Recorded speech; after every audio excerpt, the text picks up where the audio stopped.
Sa lahat ng uri ng kasalanan at pagkakamali, meron at merong isang taong may hawak ng choice at magdedesisyon kung gagawin niya ba ito o hindi.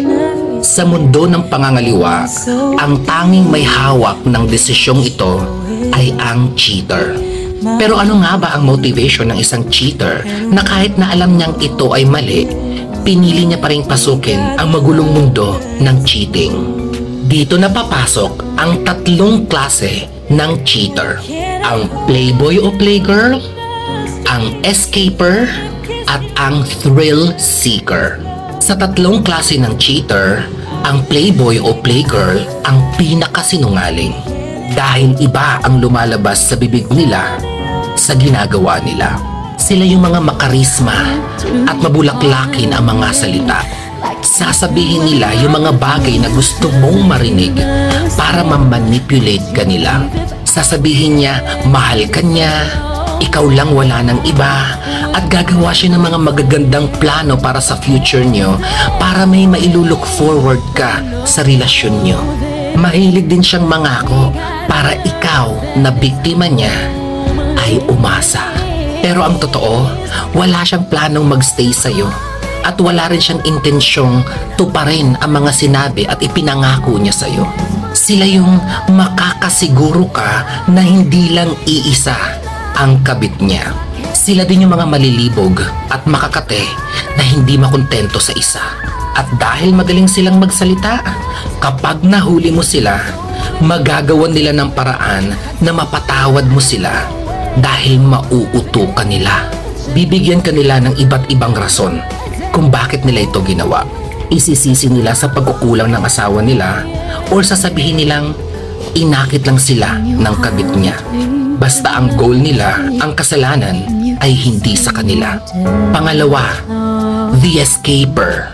Sila naman yung ang tanging focus ng motivation nila ay ang pagkukulang ng asawa nila. Kesyo palagi siyang inaaway, kesyo hindi na siya napagbibigyan sa kama, kesyo ang daming demands ng asawa niya. Sasabihin niya yung mga pagkukulang ng asawa niya doon sa kabit niya para ma-justify yung maling ginagawa niya. At para masiguradong hindi makonsensya ang kabit niya, gagawin niyang kontrabida ang asawa niya sa mga kwento niya. Although may katotohanan ang rason ng mga escapers kung bakit sila nangaliwa.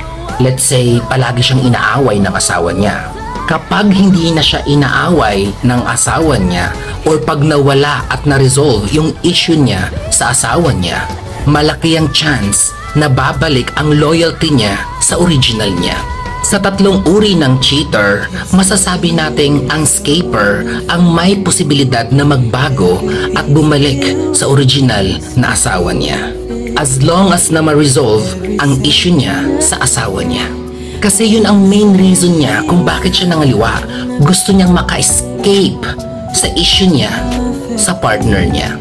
Pero malaki din ang chance na ang mga escapers ay piliin ang kabit niya at tuluyan ka na niyang i-abandona. Lalo na kung wala siyang nakikitang pagbabago sa'yo bilang asawa niya at lahat ng reklamo niya sa'yo ay hindi niya nakikita sa kabit niya.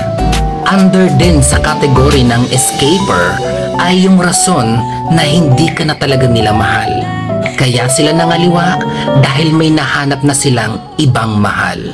Ito ang pinakamasakit na klase ng cheater. Dahil para sa kanya, ang kabit niya ay hindi lang basta third party, kundi main party. At sa mata ng ganitong klase ng cheater, kahit original ka, sa puso niya, burado ka na. Pangatlo, the thrill seeker. Sila yung mga uri ng cheater na nakafocus ang motivation nila sa thrill na nakukuha nila sa pangangaliwa. Gustong-gusto nila yung attention ng iba't ibang lover habang may danger na mahuli ng original nilang partner.